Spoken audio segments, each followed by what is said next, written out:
Okay, good day. Ayan, so meron kaming gagawin na unit na window type, full DC na siya. DC na yung fan motor niya. So, ang problema nito, hindi siya lumalamig. Ayan, so i-share ko na rin. Nilinisan muna namin siya bago natin i-proceed sa pagre-repair. So, ang nakita na natin dito is isi-system reprocess natin. Ayan. So, ito yung board na naging issue noon pala. Ganitong design. Yung tawag dito, yung inilabas natin sa reel na ba't daw natin binasa, pero sabi lang natin pag nabasa, gagawin, patutuyuin. So ganito siya. Actually covered siya, yung double cover yan, meron niyang rubber dito sa loob na ito para hindi siya pasukin talaga ng tubig.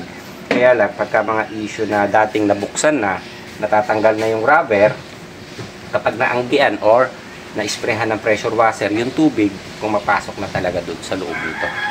Kaya sabi ko nga sa inyo, kapag kaganyan, akala natin, tiwala tayo na hindi nabasa ang board. Doon ka muna. Hindi nabasa ang board. So, ito double check nyo yung loob. Baka merong naanggian ng tubig. Make sure na ibo-blower nyo. Di baling tumagal ng konti, pero sure naman yung trabaho. Okay? Ayan, so kaklasin ko muna and dilinisan natin.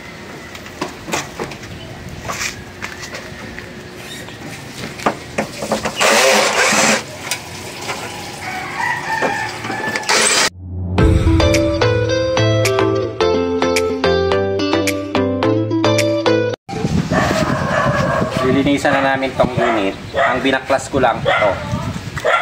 Etong main board, hindi na natin binaklas. And titingnan natin din sa loob kung anong mangyayari, kung papasukin ba talaga siya ng tubig. So ito yata, hindi pa nabubuksan itong board na ito. Tapos babasain natin siya.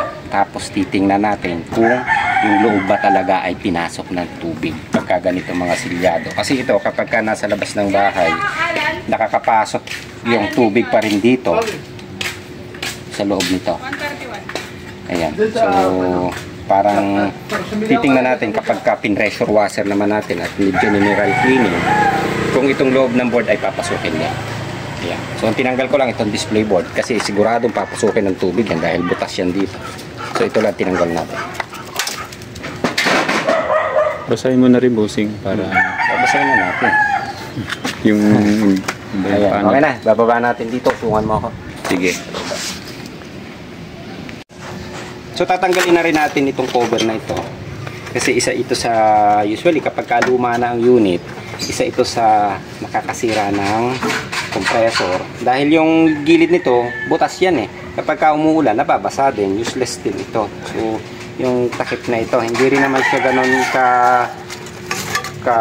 ayun, sabi nila, parang pinaka-protect ng compressor para hindi gaanong maingay. Pero halos hindi naman din nagkakaroon ng pagbabago, maliit na diferensya din lang. So, tinatanggal na natin kasi nakakasira siya ng compressor. Pakilisin na natin ito. Ano, basta ka, tapos ka na. Okay, so bago natin linisan. Meron pa isa. Okay, ito paano? Yun, okay. Ayos, ito na makibaba.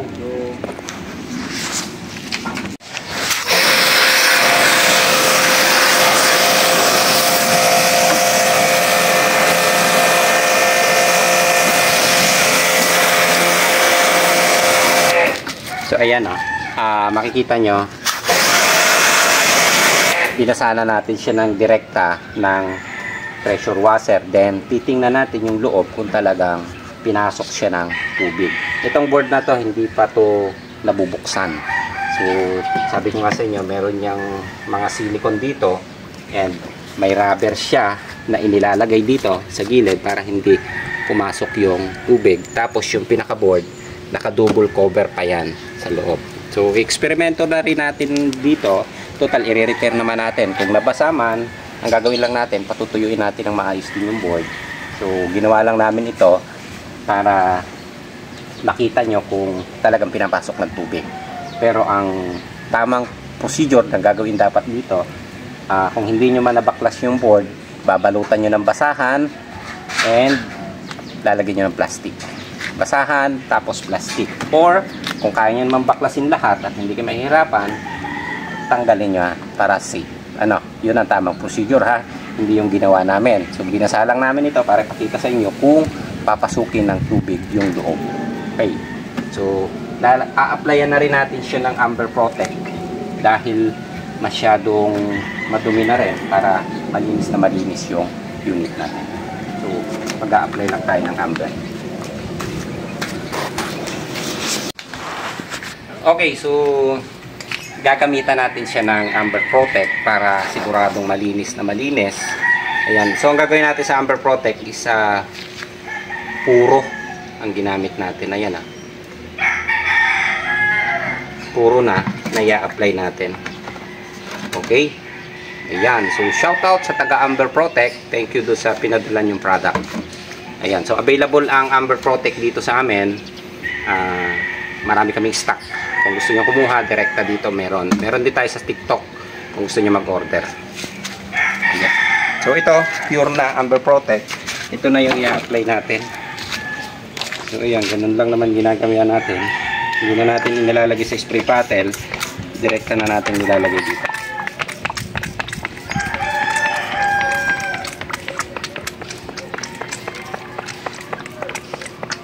Yun. Then dito sa condenser, dahil madumi, ilalagyan na rin natin.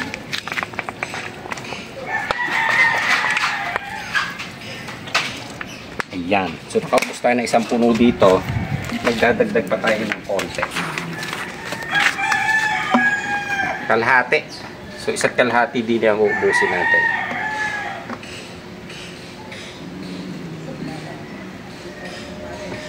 Hop. Ayun.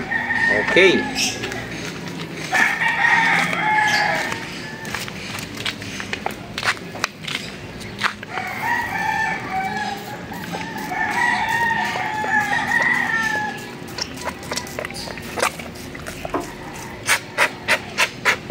Ayan. So mamaya natin siya babanlawan. So hindi naman siya ganun talaga kadumi. Pero in-applyan na natin ng Amber Protect para dahil first parang ngayon lang natin ito nalinis yung unit para tanggal talaga yung dumi. So babad lang natin siya mga 15 minutes. Right?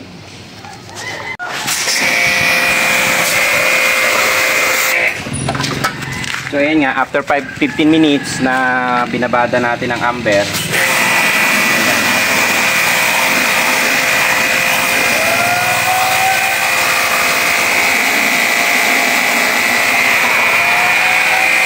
yan, so yung dumi lumaglag na, nabawasan na siya. Ayan, lumulutang sa likod.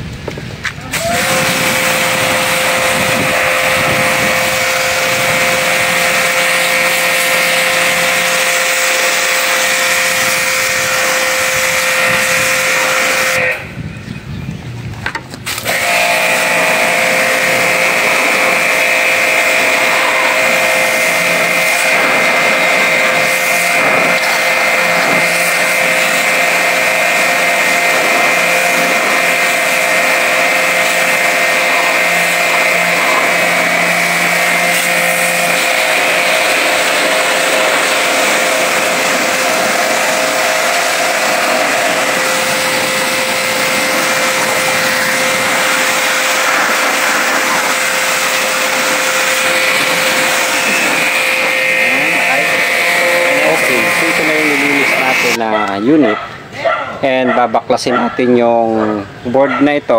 Titingnan natin kung talagang pinasok siya ng tubig pagkakalinis natin dahil pinasirita natin siya ng pressure washer. Ayan, so yung isang board ito, hindi na natin siya binasa, binras na lang natin siya para malinis yung control board. Ayan, pero ito pinaliguan natin ng tubig. Ayan. Okay, so ito na yung binasa nating board. Bubuksan na natin. Titingnan natin kung pinasok talaga ng tubig yung loob para makita nyo. Bago natin i-repair. So, isi-system reprocess natin itong unit na ito. Kakalasin lang natin muna.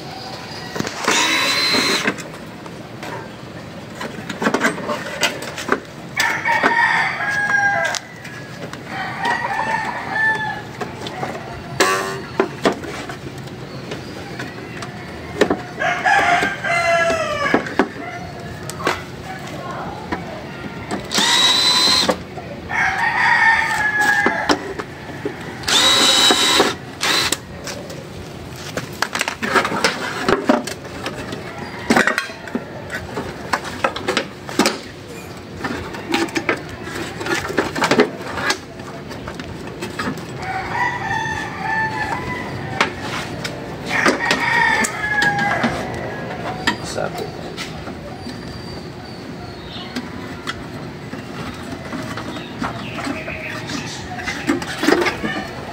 Ayan. So, tingnan niyo yung board. Ayan. So, mapapansin niyo, hindi siya na inabot kasi nakadouble yung cover natin. Hindi siya basta pinapasok. Pero, sabi ko nga sa inyo, huwag niyo ipagkakatiwala yung ganito. Pinakamaganda talaga, babalutan niyo siya dito ng basahan. Then, lalagyan niyo siya ng plastic. Pero, usually, yung ganito naman, is safe siya. Basta, hindi pa siya totally na. Ayan, tingnan yung likod. Wala kang makikitang basa dyan. Ayan, mapwera dito sa takip sa ibabaw, pero yung sa loob wala. Ayan, yung likod, ayan, wala. Tuyo siya, wala. Ito, ayan, nakaselyo pa rin siya dito, hindi pumasok yung tubig. Ito yung ginagano ko sa inyo, may rubber siya dito. Yan, kaya hindi siya basta pumapasok yung tubig sa loob. Kaya lang, ang nagiging problema, minsan kapag nabaklas na ito, pag ibinalik, hindi na siya ganun ka-safe doon sa loob. Kaya sabi ko sa inyo, babalutan nyo, and kung medyo tinamad kayong magbalot or talagang binasaan nyo rin na katulad ng ginawa natin ang paglilinis, so ito madali namang kalasin din eh. Mas maganda kasi ako, totoo niyan, binabasa talaga namin yan, hinuhugasan namin kahit na sabihin natin na nabuksan na rin dati. Then saka namin siya binublower para sigurado tayo na tuyo. So ang purpose niyan kasi kaya namin hinuhugasan at saka binabasa talaga ito para malinis ng maayos itong heatsink na ito. So ito kasing heatsink na ito, pag nakita nyo madumi yan or may mga singit-singit ng parang lumot dahil natatakot tayong linisan or basain, so pinababayaan natin. Isa ito sa dahilan kung bakit nagkakaroon ng error yung ating unit, kasi nag-overheat yung ating board dahil hindi na ilalabas ng maayos yung init dito sa heatsink.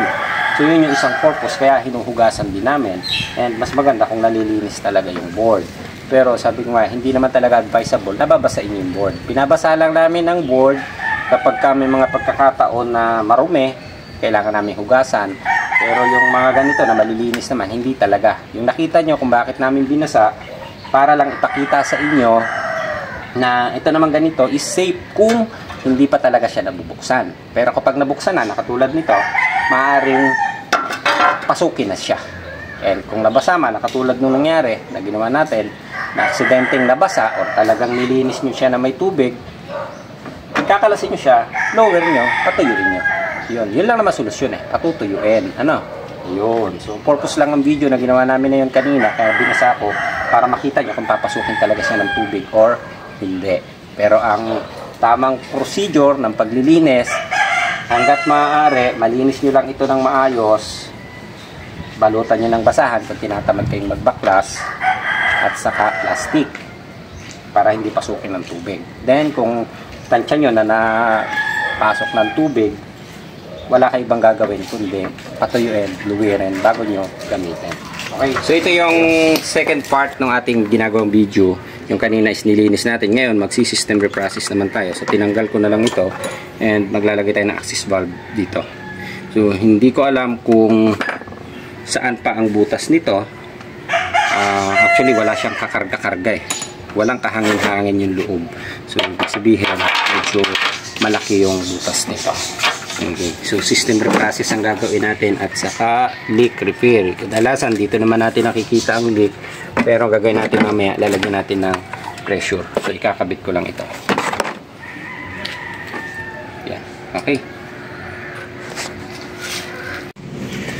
So ayan, nakabitan na natin ng expansion valve, charging line. Yan. Okay, so magli-leak testing naman tayo ngayon. Ayan, okay, so binabad na namin yung condenser. Wala kami makitang leak. Ito ang isang masakit na problema natin ngayon. Kaya nakababad sa timba, ay sa planggana. Hindi natin makita, wala siyang lumalabas na leak. So may pressure siya. Kinarga natin, itinagilid natin. Wala, sa evaporator, hindi rin namin nakita kung nasaan ang leak niya. Ayan. So, maaaring dinin ang galing. Binaluktot ko pero dito lumabas yung nakita natin na, ayan o. Yun. Sa puno na to. Ayun. So, maaaring nandini talaga yung leak niya. Ayan. Hindi lang natin makapakapa. Ayun o.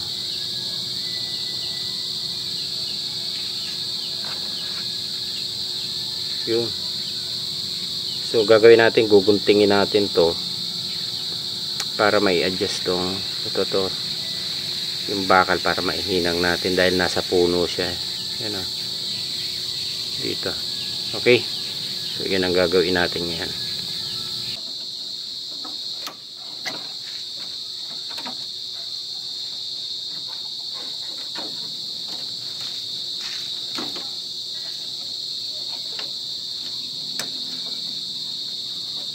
Okay, so yung leak dito namin nakita, kaya lang hindi ko alam kung meron pa siyang iba na micro leak.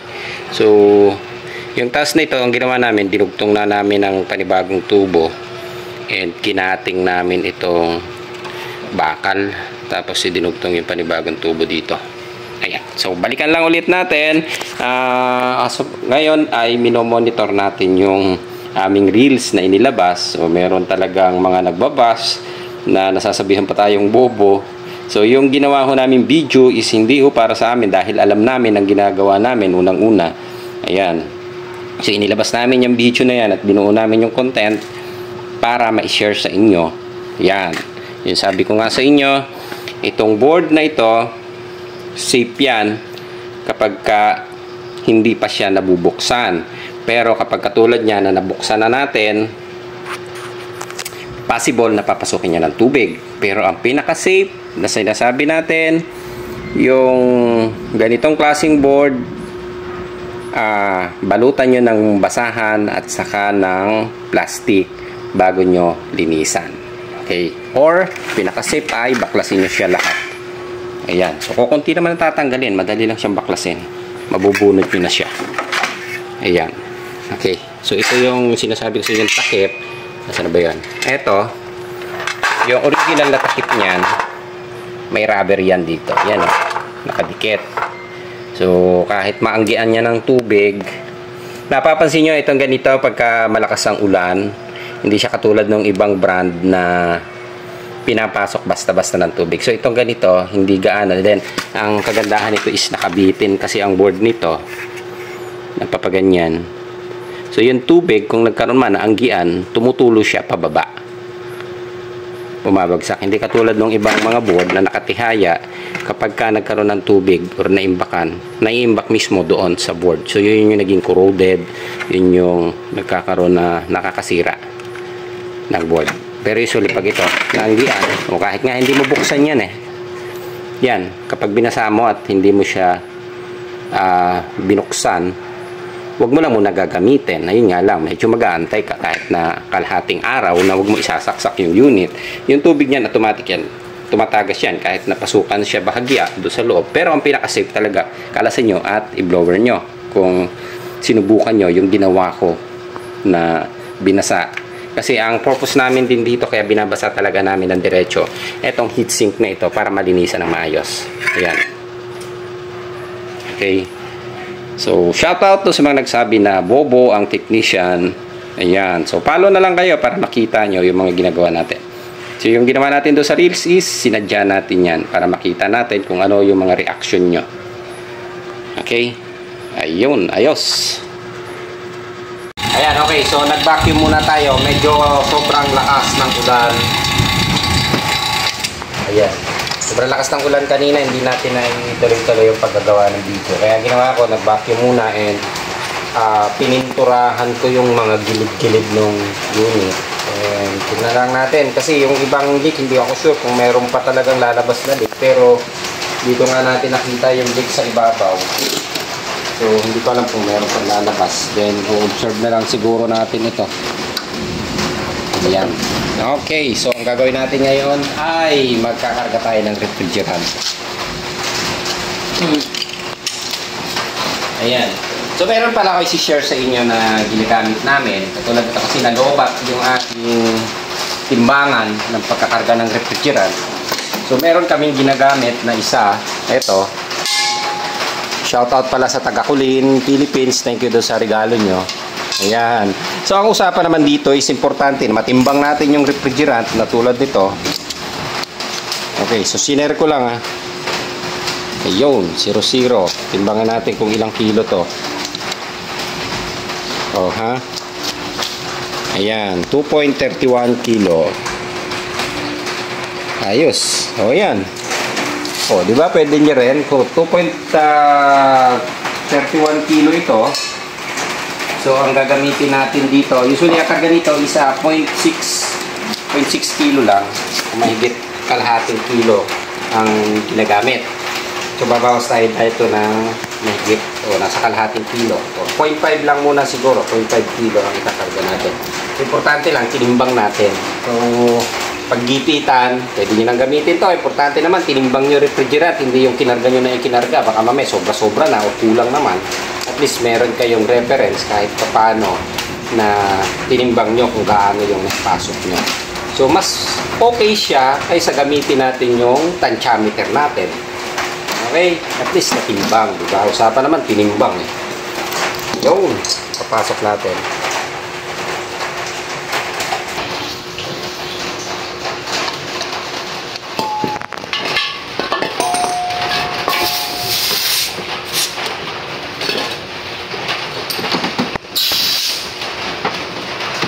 Pasukan na natin siya ng initial. Yan.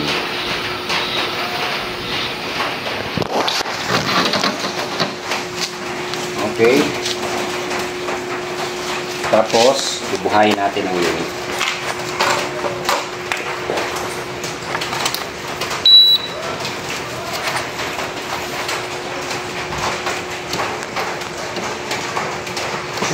Ayun.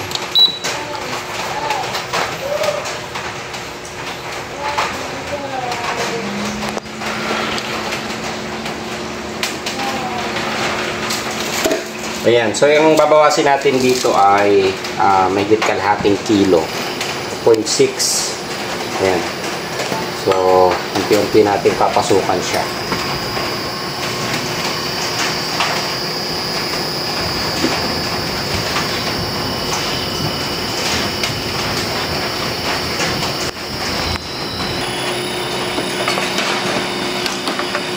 Ayan, timbangin natin kung gaano na yung nabawas.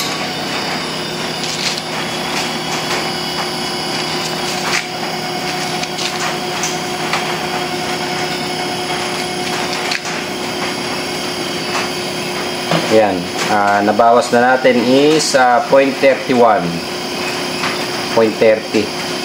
Ayan.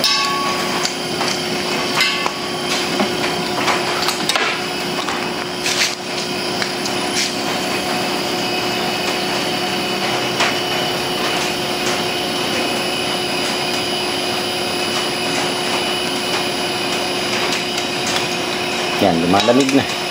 Ito, medyo makita nyo nag-frozen. Ayan, unti-unti na siyang nalulusaw.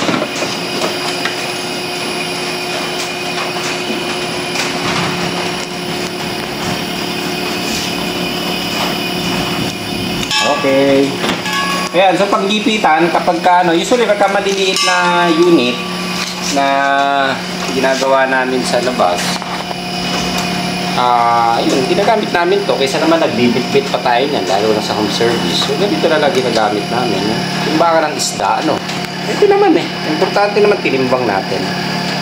At least tansyado natin yung pinasok natin na refrigerant. Hindi yung tensiometer talaga. Tinansya lang natin sa pinahawakan lang natin. Mas okay yung tinimbang natin. Diba? Okay, sakto. Kumbaga kahit paano, may reference tayo na gagamitin. Ayan.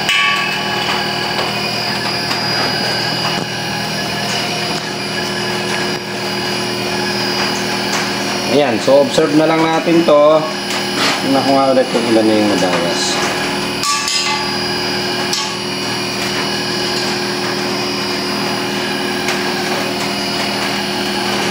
Ayan, so may natira pa tayong 1.9.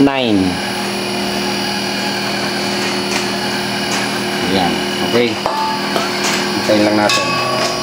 So, pwede nyo naman itong i-set pa kung gusto nyo yung kung ilan yung babawasin or something. Parang ganun din sa weight scale. Ganun din niya siniset up. Kaya lang, giniwa ko pala is tinimbang ko na lang kung ilan.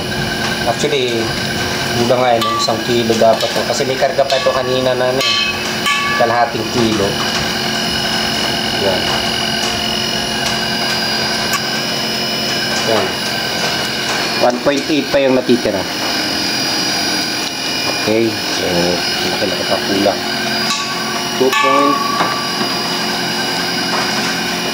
Yan. So, mamaya natin ipupul na kargahan yung kompleto na mahigit kalahating kilo o kalahating kilo yung kakarga natin. Kasi wala dito yung sticker niya. Hindi naka-indicate dito na ando sa casing kung ilang kilo. Pero usually, yung ginagamit niya is kalahating kilo o 0.6. Kadalasan 0.6 sa ganitong kalalaking unit. So, papasukan na lang muna natin siya ng kalahating kilo. Okay. So, iraran lang natin ng medyo kahit mga 10-15 minutes na maandar. Okay?